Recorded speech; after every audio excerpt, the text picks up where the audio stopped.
So ito guys, meron tayong susubukan. Susubukan natin ihalo itong transparent waterproof adhesive tsaka dito sa may Boysen na pintura. Susubukan natin siya kung effective siyang pantapal sa bubong, kasi meron ako napanood na nag-effective na pinagalo sila tapos takpan yung butas sa bubong. So ngayon susubukan natin kung totoong epektibo ito. Ito pipindutin mo po. So ito susubukan natin, paghahaluin natin yung waterproofing tsaka dito sa pintura.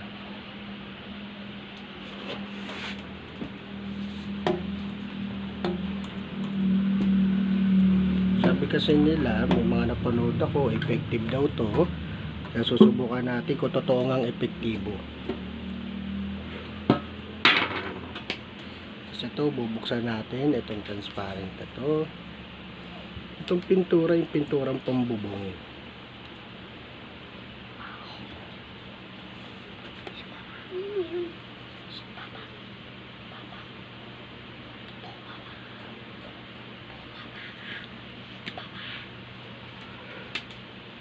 Pause. Ito.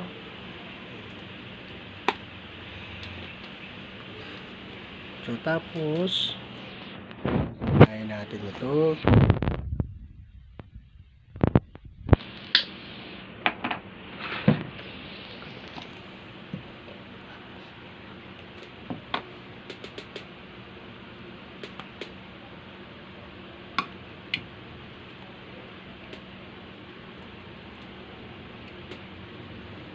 Pag napagsama natin, haluin lang natin siya. Pause mo. Ito. Tapos haluin natin siya.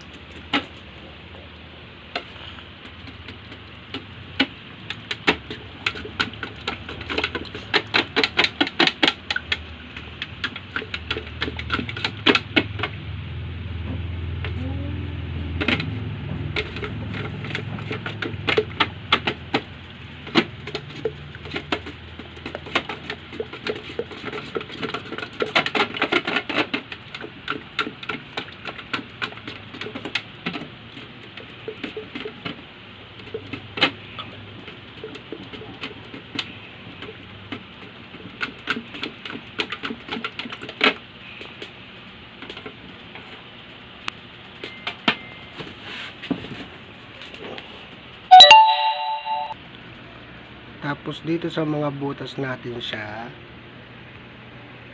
ipapin ko matatakpan dito. Malalaman natin kung epektibo pa talaga.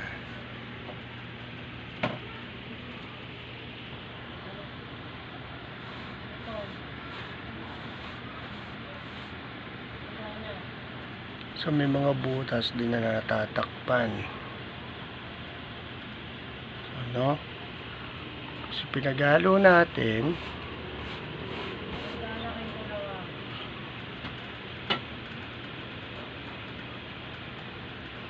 yung pintura and waterproofing, yan, natakpan yung mga butas.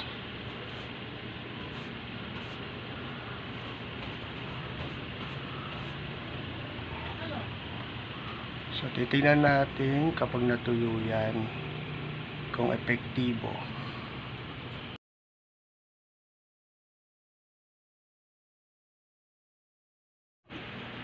So ayan, natakpan na natin yung mga butas.